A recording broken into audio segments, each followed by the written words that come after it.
कैसे हैं आप लोग। एक बार वापस से आपका स्वागत है मेरे चैनल में। आज हम आपके लिए लेके आए हैं एक नए टॉपिक का नाम है भारत की वनस्पति।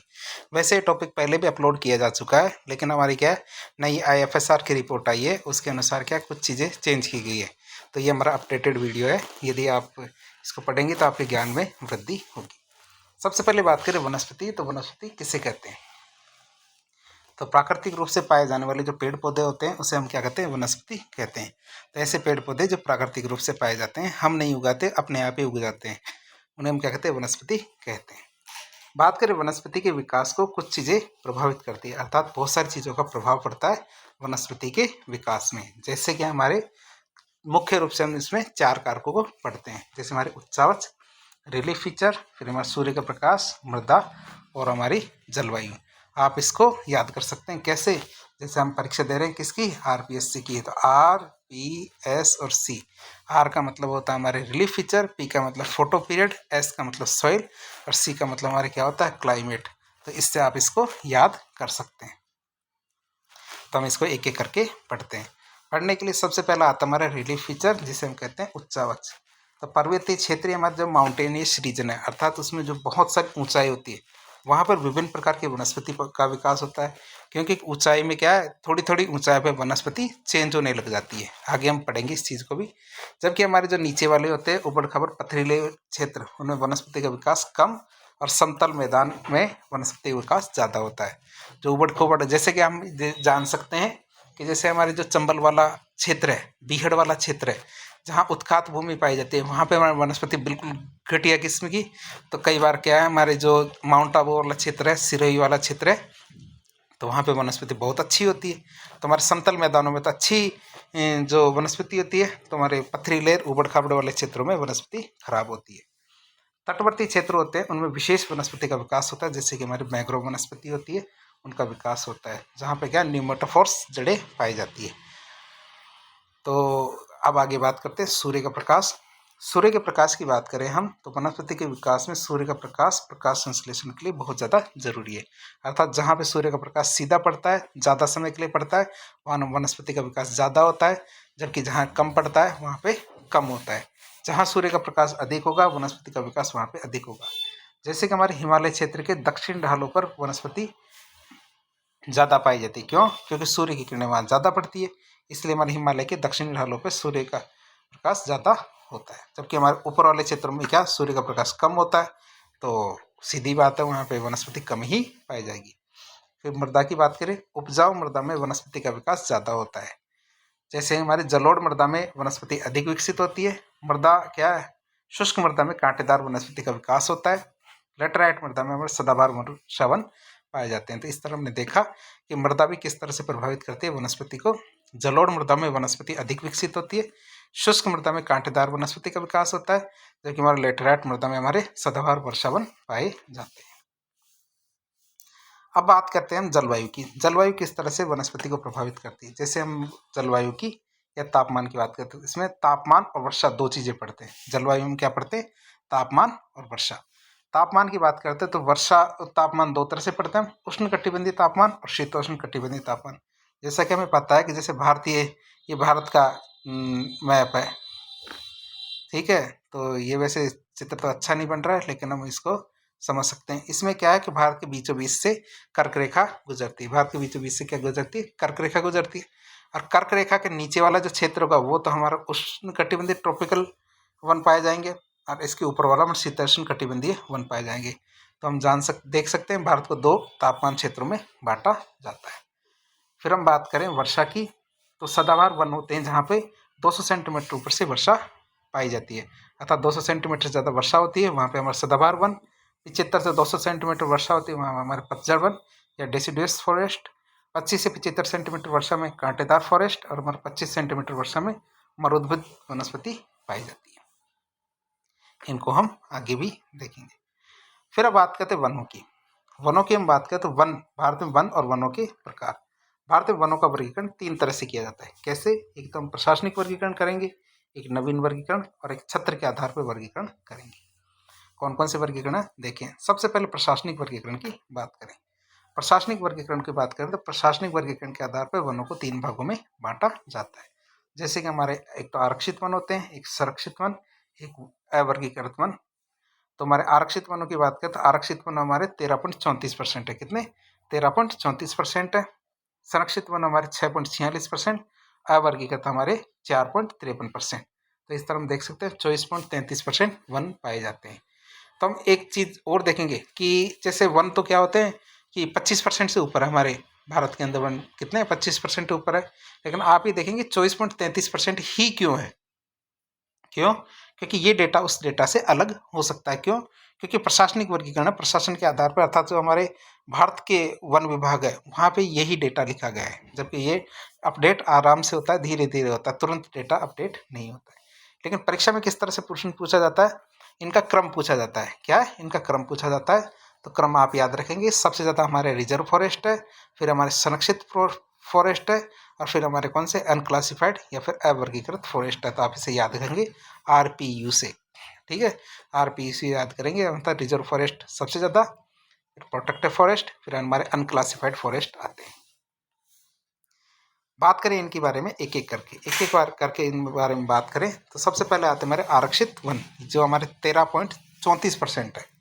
क्या? 13.34% है। भारत की कुल वन जितना भी है उन वनों का 53% हमारे क्या है?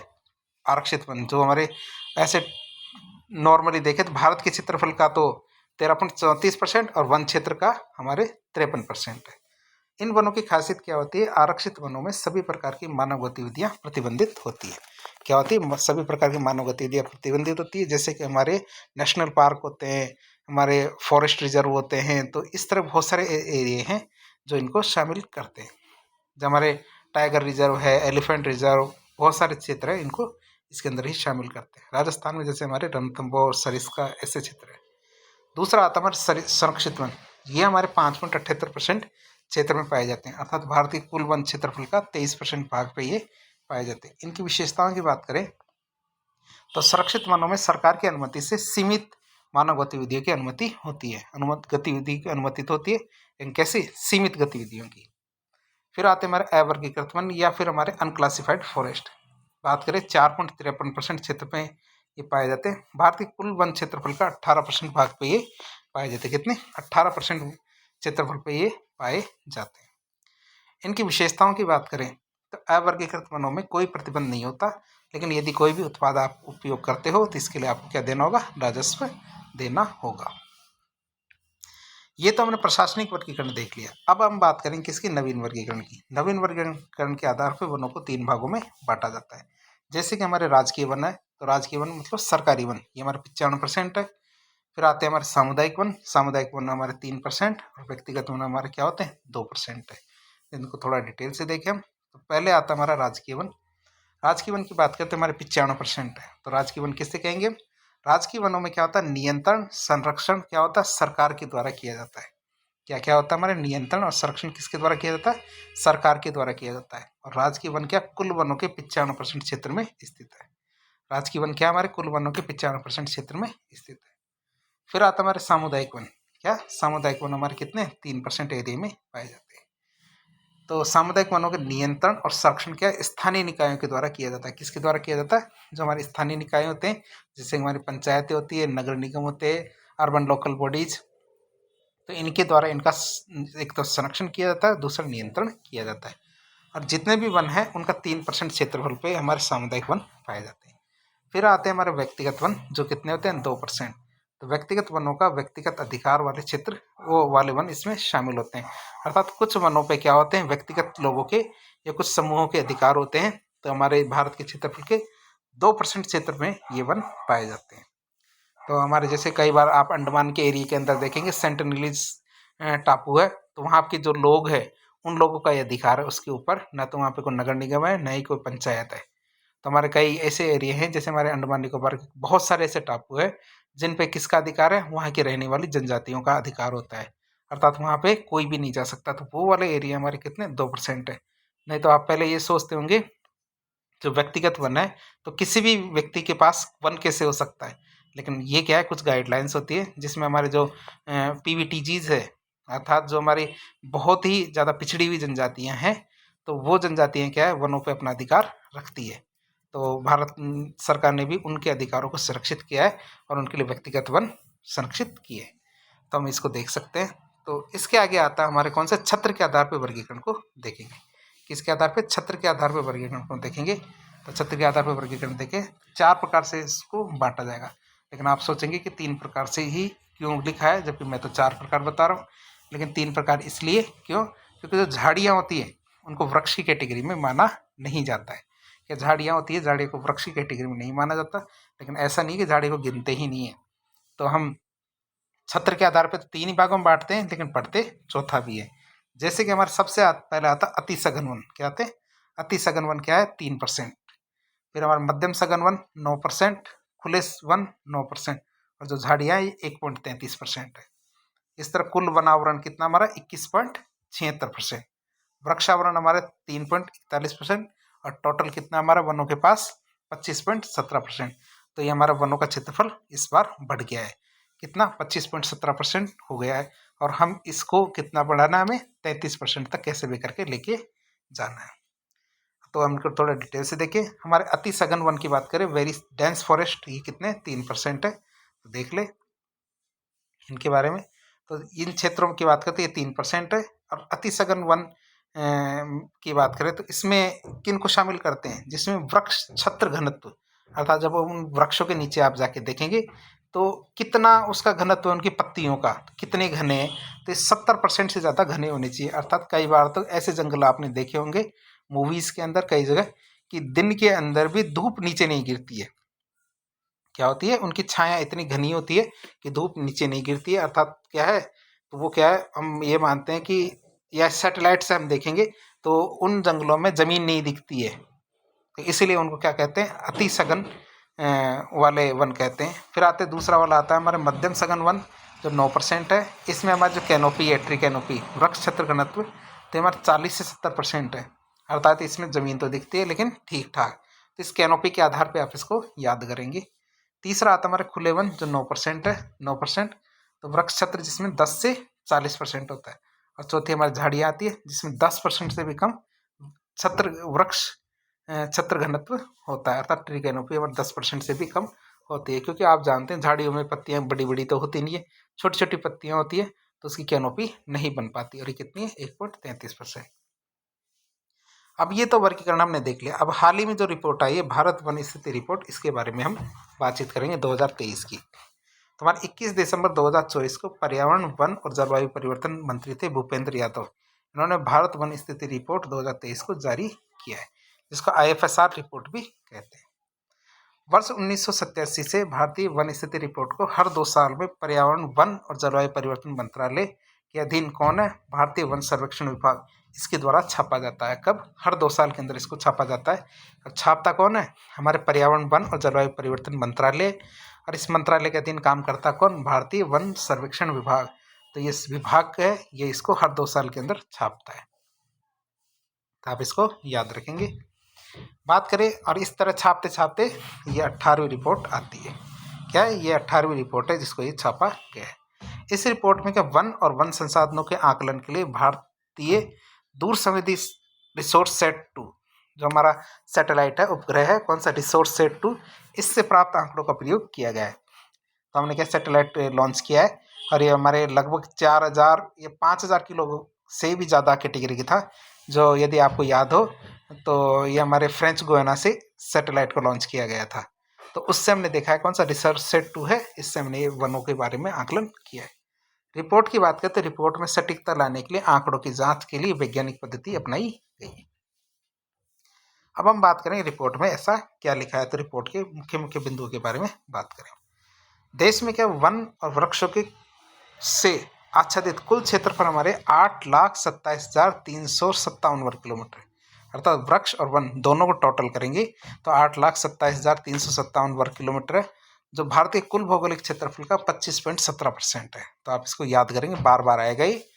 कुल वनावरण की बात करें तो 7,15,343 वर्ग किलोमीटर, जो हमारे कितना? 21.76% है भौगोलिक क्षेत्रफल का। तो वृक्षावरण की बात करें तो 1,12,014 वर्ग किलोमीटर है, जो हमारे कुल भौगोलिक क्षेत्रफल का 3.41% है। अब भारत वन स्थिति रिपोर्ट की बात करें तो भारत वन स्थिति रिपोर्ट आईएफएसआर के अनुसार वर्ष 2021 के आकलन की तुलना में देश के कुल वन और वृक्ष दोनों में को मिलाकर के देखें तो 1445 वर्ग किलोमीटर की वृद्धि हुई है। हमने पिछले 2 साल के अंदर क्या 1445 वर्ग किलोमीटर की वृद्धि की है, जिसमें 1289 वर्ग किलोमीटर तो हमने वनों में और वृक्षों में हमने 156 वर्ग किलोमीटर की वृद्धि की है। तो आप इसको याद करेंगे, क्यों? क्योंकि यही चीज़ें परीक्षा में पूछने लायक होती है। बात करें एक और छोटी सी चीज़ मैंग्रोव वनों की। देश में कुल मैंग्रोव वन मतलब जो तटीय वन क्षेत्र है ये हमारे 4992 वर्ग किलोमीटर है, जो देश के भौगोलिक क्षेत्रफल का 0.15% है।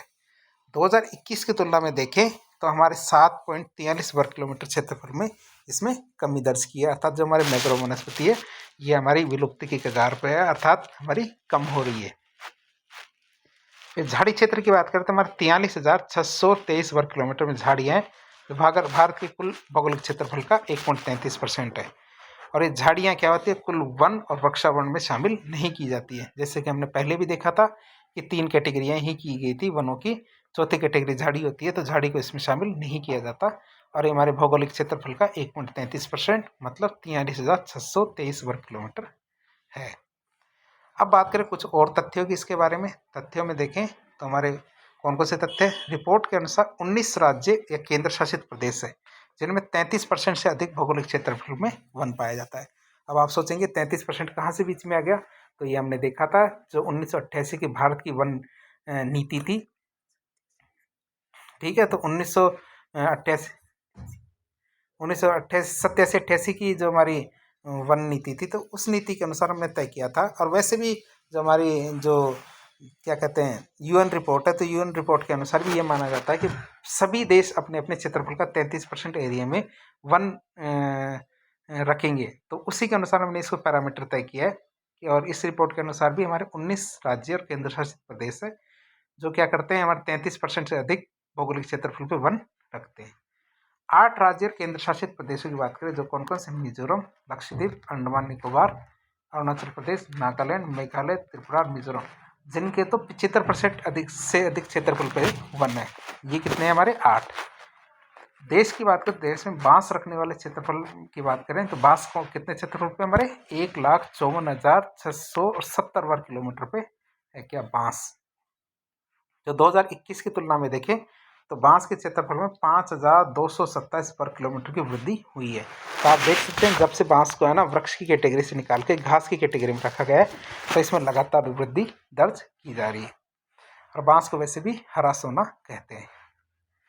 इस आकलन में क्या होता है, देश के वनों में कुल कार्बन स्टॉक हमारे 7,285 मिलियन टन अनुमानित किया गया है। अब आप ये कार्बन स्टॉक की तो बात समझ सकते हैं, क्यों? क्योंकि हमारे आईएनडीसी का लक्ष्य रखा गया था, और आईएनडीसी के लक्ष्य में हमने तय किया था कि हमारा जो कार्बन स्टॉक है हम इसको बढ़ाएंगे।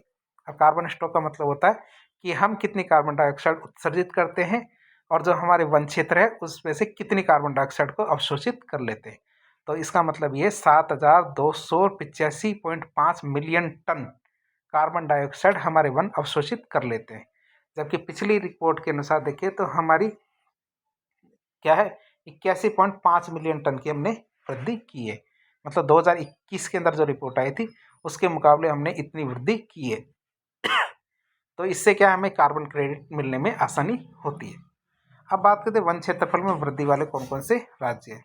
टॉप के राज्यों की बात करें तो हमारा मिजोरम, गुजरात, उड़ीसा। तो हमारे मिजोरम में 242 वर्ग किलोमीटर, 180 किलोमीटर, गुजरात में 152 वर्ग किलोमीटर, हमारे उड़ीसा में।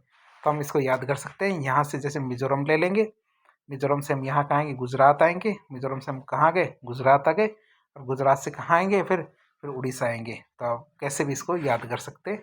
मतलब सबसे ज़्यादा वृद्धि करने वाले राज्य कौन कौन से हैं, मिजोरम, गुजरात और उड़ीसा। फिर आते हैं हमारे वृक्ष और वृक्षावरण में सर्वाधिक वृद्धि करने वाले शीर्ष राज्य कौन कौन से हैं। तो हमारे सबसे पहला आता है छत्तीसगढ़, 684 वर्ग किलोमीटर, उत्तर प्रदेश 559 वर्ग किलोमीटर, उड़ीसा 559 वर्ग किलोमीटर, और राजस्थान में 394 वर्ग किलोमीटर राजस्थान ने वृद्धि की है। तो इसको कैसे याद करेंगे, ये हमारे बीचों बीच छत्तीसगढ़ आ गया। छत्तीसगढ़ से हम उदयपुर क्या उत्तर प्रदेश ऊपर की तरफ जाएंगे, फिर हमारे उड़ीसा आएंगे इधर की तरफ, और फिर हमारे राजस्थान आएंगे इधर की तरफ। तो इसको भी आप आसानी से याद कर सकते कैसे, कि छत्तीसगढ़ से फिर उत्तर प्रदेश, उत्तर प्रदेश से फिर उड़ीसा, उड़ीसा से फिर राजस्थान। इस तरह से हम इसको याद कर सकते हैं। फिर आते हैं हमारे वन और वृक्ष आवरण में सबसे ज़्यादा कमी करने वाले राज्य कौन कौन से हैं। तो सबसे पहले मध्य प्रदेश 612 वर्ग किलोमीटर, कर्नाटक 459 वर्ग किलोमीटर, लद्दाख में 159 वर्ग किलोमीटर। तो इसको कैसे याद करेंगे, ये हमारा मध्य प्रदेश है, मध्य प्रदेश से हमारा कर्नाटक, कर्नाटक से हमारा कौन सा, लद्दाख आ जाता है। तो हमारे इससे ऐसे याद कर सकते हैं। ठीक है, मध्य प्रदेश, फिर नीचे कर्नाटक, फिर हमारे ऊपर लद्दाख। फिर आते हैं हमारे सर्वाधिक वन क्षेत्रफल को रखने वाले कौन कौन से राज्य, अर्थात ऐसे कौन कौन से राज्य हैं जिनमें क्या है सबसे ज़्यादा वन है। तो सबसे वैसे भी टॉप पे हमारे मध्य प्रदेश ही रहता है, 77,073 वर्ग किलोमीटर। अरुणाचल प्रदेश में हमारे 65,882 वर्ग किलोमीटर, और हमारे छत्तीसगढ़ में 55,812 वर्ग किलोमीटर है। तो इसको कैसे याद करेंगे, हमारे ये तो मध्य प्रदेश है, और मध्य प्रदेश से फिर कहाँ जाना है, अरुणाचल प्रदेश, और अरुणाचल प्रदेश से कहाँ जाना हमारे, छत्तीसगढ़। तो उसको याद कर सकते हैं ऐसे। तो हमारे सबसे पहले मध्य प्रदेश, अरुणाचल प्रदेश, फिर छत्तीसगढ़ क्या है, आपको ये तो पता ही होगा कि हमारे मध्य प्रदेश को तोड़कर ही छत्तीसगढ़ बनाया गया था। यदि दोनों को जोड़ दिया जाए तो हमारे 1 लाख से ऊपर हो जाता है दोनों का। तो इस तरह हमने देखा कि मध्य प्रदेश कितना इम्पोर्टेंट रहा होगा। अब बात करें न्यूनतम वन क्षेत्र रखने वाले कौन कौन से राज्य हैं। तो सबसे ज़्यादा हमारे कम की बात करें तो हरियाणा है, जब 1614 किलोमीटर वर्ग किलोमीटर। पंजाब की बात करें 1846 वर्ग किलोमीटर, और गोवा तो साइज में छोटा है तो 2200 जो हमारे 66 वर्ग किलोमीटर की बात करें। तो इसको कैसे याद करेंगे, सबसे पहले हमारा हरियाणा, पड़ोसी पंजाब, और फिर हमारा गोवा। तो हम इसको वैसे भी याद रख सकते हैं कि पूरे देश में क्षेत्रफल के हिसाब से छोटे छोटे राज्य है ही कितने। तो हरियाणा वैसे भी छोटा है, फिर पंजाब छोटा है, फिर गोवा छोटा है, लेकिन आप इसमें सिक्किम को शामिल नहीं करें क्योंकि सिक्किम में तो इनसे ज़्यादा है। सर्वाधिक वृक्षारोपण वाले राज्य की बात करें तो हमारे सबसे पहले आता है महाराष्ट्र 14,525 वर्ग किलोमीटर, फिर हमारा राजस्थान 10,841 वर्ग किलोमीटर, उत्तर प्रदेश जो 8,951 वर्ग किलोमीटर। आप इसको देख सकते हैं जैसे हमने राजस्थान ने कि किस तरह से इस पर सबसे ज़्यादा मात दी है। कैसे दिए, क्योंकि राजस्थान के जो निवासी हो सकता है हमारे वनों में पेड़ पौधे कम हो, लेकिन हम ये मानते हैं एक वृक्ष माँ के नाम, या फिर हमारे ट्री आउटसाइड फॉरेस्ट योजना। तो हमारी जो राजस्थान सरकार है इसके द्वारा ऐसी ऐसी योजनाएं बनाई जा रही है जिसमें क्या है वो हो सकता है वनों में क्षेत्रफल कम बढ़ रहा हो, लेकिन हम सभी घरों के अंदर एक ना एक वृक्ष जरूर लगाते हैं। तो इससे क्या है हमारा वृक्षावरण बढ़ रहा है, और हमने पूरे देश के अंदर दूसरा स्थान हासिल किया है, जबकि हमारे पास काफ़ी बड़ा क्षेत्र हमारा मरुस्थलीय क्षेत्र है इसके बावजूद।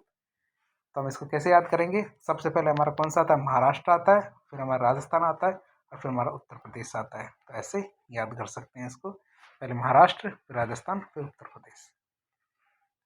फिर आप बात करें दोनों को मिला करके, अर्थात वन और वृक्ष दोनों को मिलाकर की बात करें तो नंबर 1 पे हमारा मध्य प्रदेश 85,724 वर्ग किलोमीटर, अरुणाचल प्रदेश 67,083 वर्ग किलोमीटर। ये पॉइंट नहीं है, पॉइंट की बजाय क्या है, कॉमा है, 67,083 वर्ग किलोमीटर। और हमारे कितना महाराष्ट्र है, तो महाराष्ट्र 65,383 वर्ग किलोमीटर है। तो इसको कैसे याद करेंगे, ये तो हमारा मध्य प्रदेश है, मध्य प्रदेश से फिर हमारा अरुणाचल प्रदेश, और फिर कहाँ जाना है, महाराष्ट्र।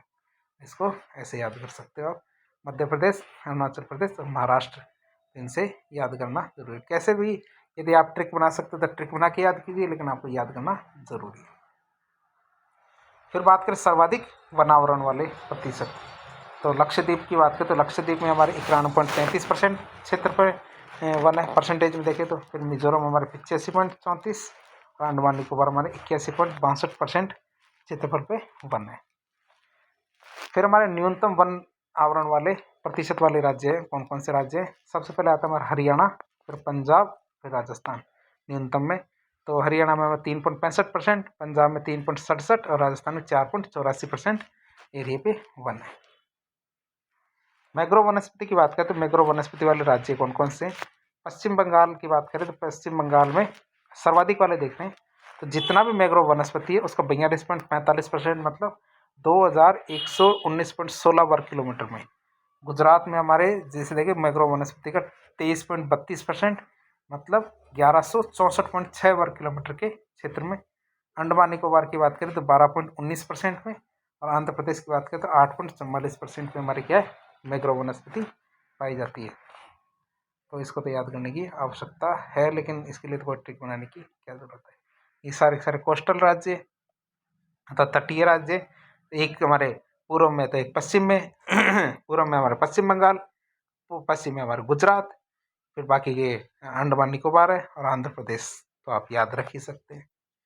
फिर हमारे मैंग्रोव वनस्पति में सबसे ज़्यादा वृद्धि करने वाले कौन कौन से राज्य हैं, तो कौन से, आंध्र प्रदेश में हमारे 13.1 वर्ग किलोमीटर, महाराष्ट्र में 12.39 वर्ग किलोमीटर, कर्नाटक में हमारे 2.54 वर्ग किलोमीटर की वृद्धि हुई है। फिर बात करें हमारे मैंग्रोव वनस्पति में सबसे कमी करने वाले राज्य, ये यूटी, गुजरात में हमारे 36.39 वर्ग किलोमीटर, अंडमान निकोबार में 4.65 वर्ग किलोमीटर की कमी हुई। तो ये हमने सारे IFSR की जो रिपोर्ट थी, इस रिपोर्ट को देखा। अब हम बात करेंगे भारत में पाई जाने वाली वनस्पति के बारे में। भारत में कौन कौन सी वनस्पति पाई जाती है। पहली वनस्पति हमारे उष्णकटिबंधीय सदाबहार वनस्पति, फिर आती है हमारे उष्णकटिबंधीय पतझड़ वनस्पति, फिर आती है हमारे उष्णकटिबंधीय कांटेदार वनस्पति, मैंग्रोव वनस्पति और पर्वतीय वनस्पति। तो भारत की बात करें तो भारत में 5 प्रकार की वनस्पति पाई जाती है। चित्र से हम इस वनस्पति को देखें। चित्र से यदि वनस्पति को देखें तो आप इसको आसानी से समझ जाएंगे। सबसे पहले आता है हमारा उष्णकटिबंधीय सदाबहार वनस्पति। उष्णकटिबंधीय सदाबहार वनस्पति आती है हमारी वो वाला क्षेत्र जहाँ पे क्या है कि 200 सेंटीमीटर से ज़्यादा बरसात होती है। तो ये वाला क्षेत्र है हमारा जहाँ पे क्या है उष्णकटिबंधीय सदाबहार वनस्पति पाई जाती है। तो ये वाला क्षेत्र है, एक ये वाला क्षेत्र है। तो ये वाला क्षेत्र क्या है हमारा उष्णकटिबंधीय सदाबहार वनस्पति वाला क्षेत्र है। ये अंडमान निकोबार वाला क्षेत्र है, थोड़ा सा ये लक्षद्वीप वाला क्षेत्र है।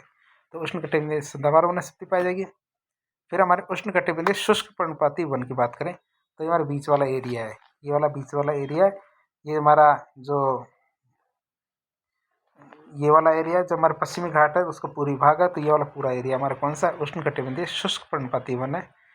फिर कांटेदार वन की बात करें तो कांटेदार वन कौन कौन से होंगे। कांटेदार वन हमारे ये वाला एरिया है, ये बीच वाला एरिया है, पूरे भारत के बीच वाला, और ये पूरे एरिया ये हमारा कांटेदार वन है। फिर बात करें पर्वतीय वनस्पति की, तो पर्वतीय वनस्पति की बात करें तो हमारा पहाड़ी वाला एरिया है। जैसे हमारे ये कौन सा एरिया है, ये हमारे हिमालय वाला एरिया है, अरुणाचल प्रदेश वाला एरिया, हमारे सिक्किम वाला एरिया। तो ये वाला एरिया हमारा कौन सा रहेगा, हमारा पर्वतीय वनस्पति का। और ज्वारीय वन आप देख सकते हैं कि जो जो एरिया हमारे कोस्टल वन है, कोस्टल वाले एरिया हैं अर्थात जो वो वाले क्षेत्र हैं अर्थात तट वाले क्षेत्र, उसमें हमारे ज्वारीय या फिर डेल्टाई वन या मैंग्रोव वनस्पति पाई जाती है। तो इसको हम इसको समझ सकते हैं।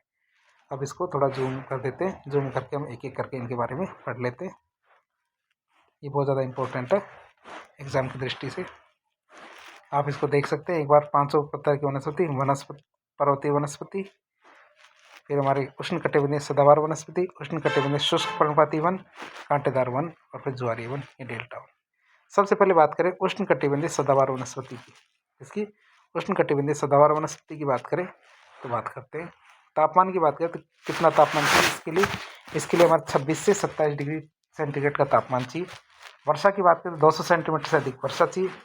उष्णकटिबंधीय सदाबहार वनस्पति उच्च तापमान और 200 सेंटीमीटर से अधिक वर्षा वाले क्षेत्रों में विकसित होती है। कहाँ पे उच्च तापमान और 200 सेंटीमीटर से अधिक वर्षा वाले क्षेत्र है वहाँ पे विकसित होती है।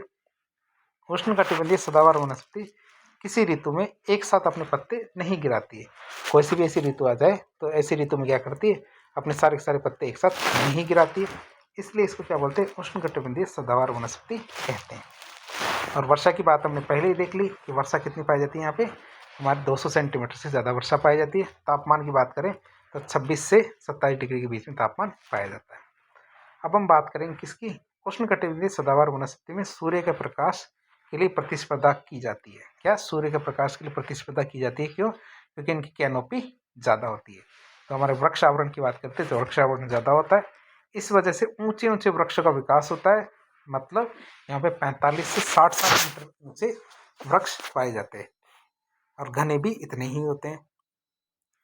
जो हमारे उष्णकटिबंधीय सदाबहार वनस्पति है उसमें अधिक जैव विविधता और सघन वन भी पाए जाते हैं। क्या होते हैं, जैव विविधता भी अधिक पाई जाती है अर्थात जीव जंतु और पेड़ों के प्रकार, वनस्पति का प्रकार भी बहुत ज़्यादा होता है, साथ ही साथ सघन वन भी पाए जाते हैं। ये हमने देखा था जो हमारे पश्चिमी घाट वाले एरिया है और नॉर्थ ईस्ट वाला एरिया है, साथ ही साथ हमारा कौन सा एरिया है, अंडमान निकोबार वाला एरिया है। तो इन एरिया को इसके अंदर शामिल किया जाता है जहाँ पे क्या 200 सेंटीमीटर से ज़्यादा वर्षा होती है, और हमारे क्या है वनों की कैनोपी भी ज़्यादा होती है। उष्णकटिबंधीय सदाबहार वनस्पति में क्या कठोर लकड़ी वाले वृक्ष पाए जाते हैं। क्या कठोर लकड़ी वाले वृक्ष पाए जाते हैं, जैसे हमारे चंदन के वृक्ष होते हैं, रोजवुड होता है, तो ये वृक्ष पाए जाते हैं जो वाणिज्यिक दोहन के लिए योग्य नहीं होते हैं, अर्थात फर्नीचर नहीं बना सकते, बहुत सारे ऐसे कार्य होते हैं जिसमें नहीं कर सकते। तो कौन कौन से वृक्ष होते हैं इनकी बात करें, ये हमारे रोजवुड, एबोनी, महोगनी, सफ़ेद केदार, इनको आप याद रख सकते हैं। ये हमारे रोजवुड का मतलब चंदन कहते हैं, रोजवुड को क्या बोलते हैं, चंदन कहते हैं। क्यों? क्योंकि आप इसको याद कर सकते हैं, चंदन की लकड़ी लाल कलर की होती है। फिर हमारे उष्ण कटिबंधीय, इनका विस्तार की बात करें कहाँ कहाँ पाए जाते हैं, ये हमारे पश्चिमी घाट वाला क्षेत्र, उत्तरी पूर्वी राज्य, अंडमान निकोबार वाला क्षेत्र, ये पाए जाते हैं। और कोरोमंडल तट है, जिस कोरोमंडल तट का मतलब जो हमारे तमिलनाडु का तट है, हमारे मिश्रित सदाबहार वनस्पति पाई जाती है। अब आप सोचेंगे क्यों पाई जाती है यहाँ पे ऐसा क्या हुआ? क्योंकि हमारी जो शीतकालीन वर्षा होती है, अर्थात जो हमारे उत्तर पूर्व की तरफ से मानसून आता है शीतकाल के अंदर, तो एक कोरोमंडल तट से टकराते हुए जाता है और यहाँ पे अच्छी वर्षा करता है, इसी वजह से यहाँ पे मिश्रित सदाबहार वनस्पति पाई जाती है। अगली वनस्पति आती है हमारी उष्णकटिबंधीय पतझड़ वनस्पति। कौन सी? उष्णकटिबंधीय पतझड़ वनस्पति। वर्षा की बात करें 75 से 200 सेंटीमीटर वर्षा होती है यहाँ पे। उष्णकटिबंधीय पतझड़ वनस्पति उच्च तापमान और 75 से 200 सेंटीमीटर वर्षा वाले क्षेत्रों में विकसित होती है। तो तापमान भी उच्च होना चाहिए, साथ साथ के 75 से 200 सेंटीमीटर वर्षा होनी चाहिए। उष्णकटिबंधीय पतझड़ वनस्पति शुष्क ग्रीष्म ऋतु में एक साथ अपने पत्ते गिराने वाली वनस्पति होती है। अर्थात क्या होता है, जो हमारी शुष्क ग्रीष्म ऋतु आती है, ड्राई समर सीजन, उसमें क्या करती है, अपने सारे के सारे पत्ते एक साथ गिरा देती है। उष्णकटिबंधीय पतझड़ वनस्पति क्या वाणिज्यिक रूप से अधिक उपयोगी होती है, अर्थात इनका उपयोग आप वाणिज्य रूप से कर सकते हो, फर्नीचर में कर सकते हो, बहुत सारे ऐसे कार्य जिनमें आप इनका उपयोग कर सकते हो। उष्णकटिबंधीय पतझड़ वनस्पति की बात करें तो इसमें कौन कौन सी प्रजातियां पाई जाती है?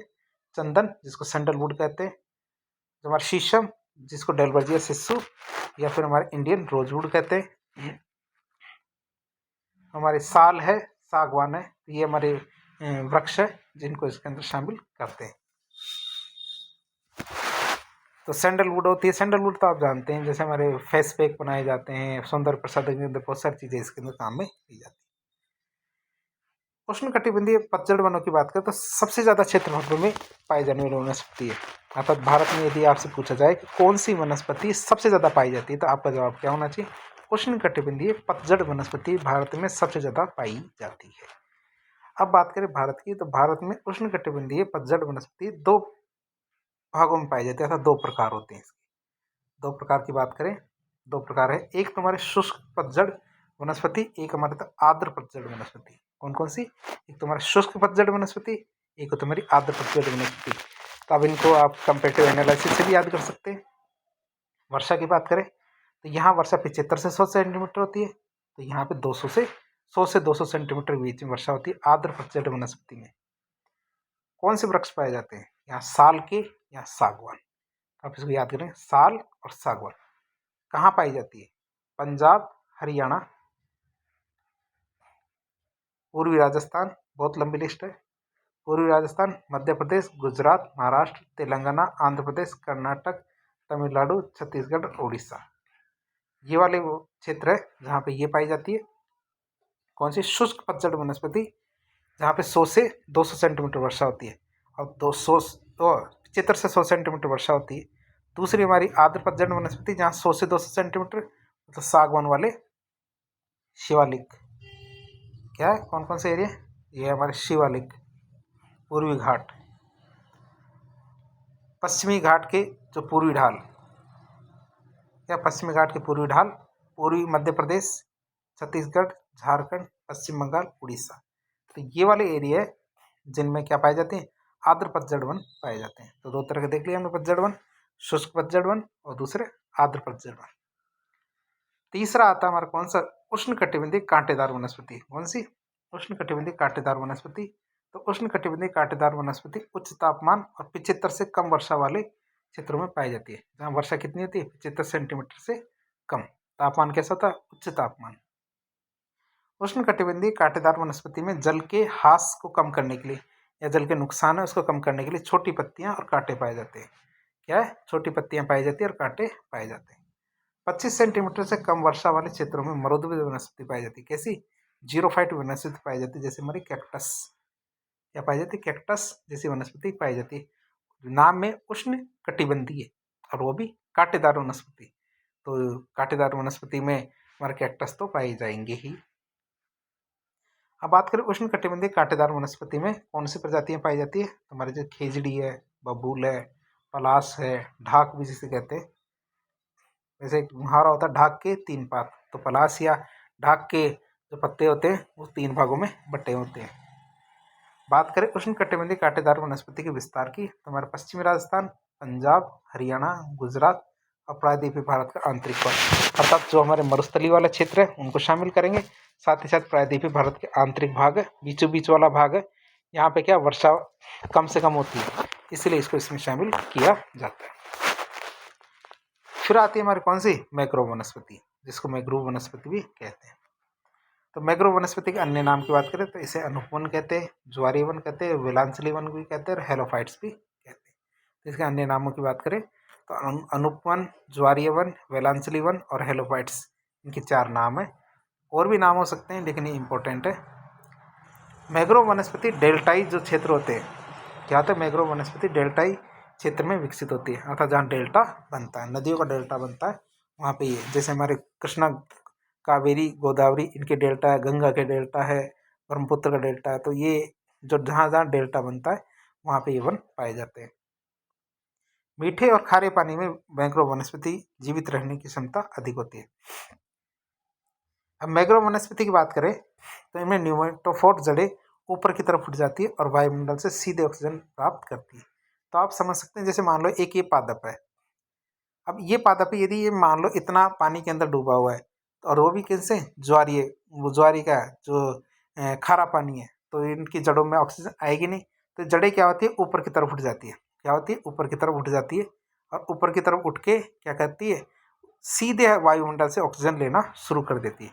और जो ये जड़ें हमारी ऊपर की तरफ उठ गई है, जो ये छोटी छोटी जड़ें ऊपर उठ गई है, इन जड़ों को हम क्या बोलते हैं? न्यूमेटोफोर्स कहते हैं। तो आप इसको याद रखेंगे। फिर आगे बात करें, मैग्रोव वनस्पति में जरायुस्ता पाई जाती है। क्या पाई जाती है? जरायुस्ता पाई जाती है, अर्थात मैग्रोव वनस्पति में बीज पेड़ों पर ही अंकुरित हो जाते हैं, अर्थात अंकुरित होने के बाद ही वो सीधे इस जमीन पर गिरते हैं। फिर बात करें जरायुस्ता की, तो बीजों और पेड़ों पर रहते हुए अंकुरित हो जाना ही जरायुस्ता कहलाता है। वैसे जरायुज क्या होते हैं? मनुष्य होते हैं, जीव जंतु होते हैं। क्यों? क्योंकि जैसे मनुष्य होता है ये कभी भी अंडे नहीं देता है, ये क्या करता है? सीधे मनुष्य में बच्चे होते हैं। तो कई पेड़ पौधे क्या होते हैं जो अपने पेड़ से छूटने के बाद सीधे ही अंकुरित होने के बाद ही यदि छूटेंगे तो वो सारे सारे पादप कैसे कहलाएंगे? जरायुज। नहीं तो नॉर्मली कैसे पादप होते हैं? सब बीज के साथ अपने आप को अलग करते हैं पेड़ से।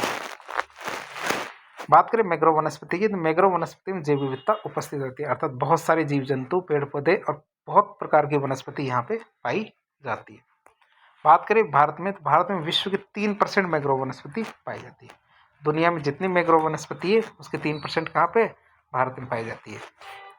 मैग्रोव वनस्पति की बात करें तो मैग्रोव वनस्पति की सुंदरी प्रजाति है, इस कारण क्या है? डेल्टा, जो सुंदरबन का डेल्टा नाम रखा गया है। जो हमारे गंगा और ब्रह्मपुत्र का डेल्टा है उसको सुंदरबन का डेल्टा क्यों कहा जाता है? क्यों? क्योंकि यहाँ पे एक मैग्रोव वनस्पति पाई जाती है, सुंदरी, और यहीं पे हमारे क्या पाए जाते हैं? ग्रेट बंगाल टाइगर, जो पानी के अंदर भी तैर सकता है। भारत की बात करें तो भारत में सर्वाधिक मैग्रोव वनस्पति कहाँ पाई जाती है? पश्चिम बंगाल। मैग्रोव वनस्पति के विस्तार की बात करें तो कहाँ कहाँ पाई जाती है? बात करें हमारे गुजरात, महाराष्ट्र, गोवा, कर्नाटक, केरल, तमिलनाडु, आंध्र प्रदेश, उड़ीसा, पश्चिम बंगाल, अंडमान निकोबार। तो ये एरिया हैं जहाँ पे हमारे मैग्रोव वनस्पति पाई जाती है। और वैसे भी आप इसको ऐसे याद कर सकते हैं, जहाँ जहाँ हमारे तटीय राज्य, कोस्टल रीजन है, तो वहीं पे ये पाई जाएगी, तो उसको याद करना आसान है। पश्चिम बंगाल का जो सुंदरवन है और तमिलनाडु का पिचावरम मैग्रोव वनस्पति के लिए दुनिया में प्रसिद्ध है। कौन कौन सा? तमिलनाडु का तो पिचावरम और हमारे पश्चिम बंगाल का सुंदरवन, ये बहुत ज़्यादा प्रसिद्ध है। बात करें पर्वतीय वनस्पति की, पर्वतीय वनस्पति को हम हाइट के आधार पर बांटते हैं। क्या?